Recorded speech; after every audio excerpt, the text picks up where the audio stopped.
When discussing the context of an organization, the ISO standards refer to the needs and expectations of interested parties. So what is an interested party? An interested party has been defined a little differently in various standards. In some standards, an interested party is defined as a party that can affect, be affected by, or perceive itself to be affected by the decisions or activities of your organization. As you can see, this is a pretty long and broad definition of an interested party. Maybe a little too broad, especially if you have limited resources to try to manage the needs and expectations of all those interested parties.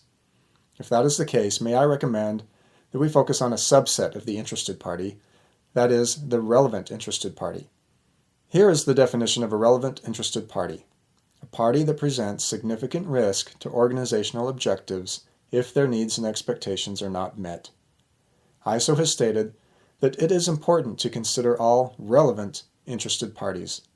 Again, emphasis on the word relevant. You don't want to worry about all interested parties. You probably couldn't, even if you wanted to.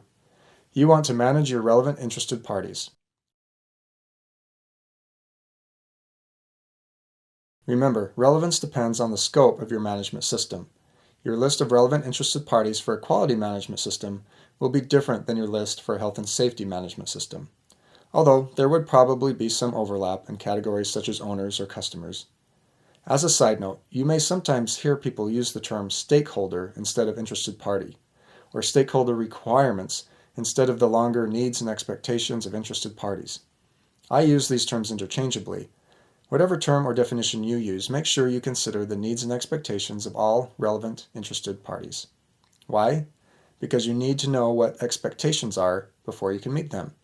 Or, in the alternative, at least rank them and determine which expectations to prioritize first.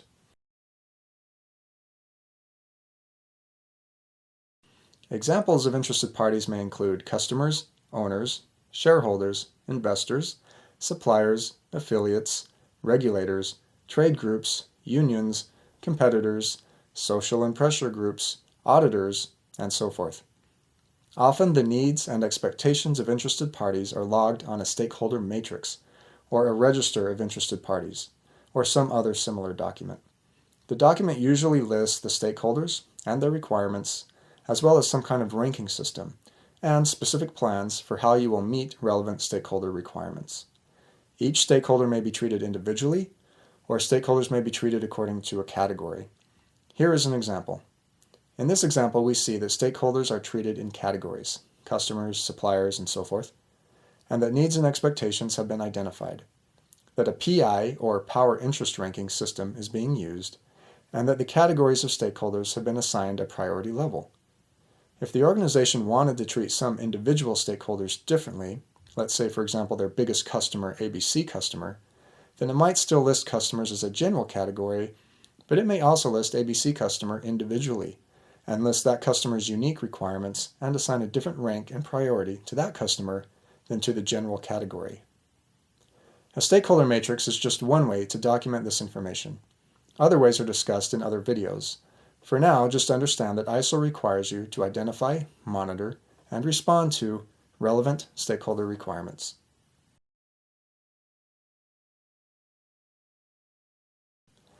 As a side note, legal requirements are often viewed as the needs and expectations of an interested party, namely a regulatory body. You may list those regulations and the requirements in a stakeholder matrix, or you may elect to identify and monitor legal requirements in a separate document, such as a legal register. In any case, you should be sure to identify and monitor legal requirements as well.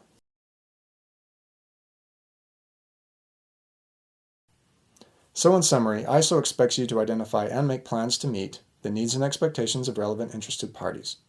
One method of doing so is by using a stakeholder register combined with some kind of action plan or ranking system to indicate the plan for meeting those stakeholder requirements.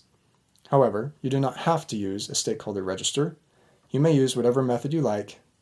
In another video, we explore various methods for implementing these requirements.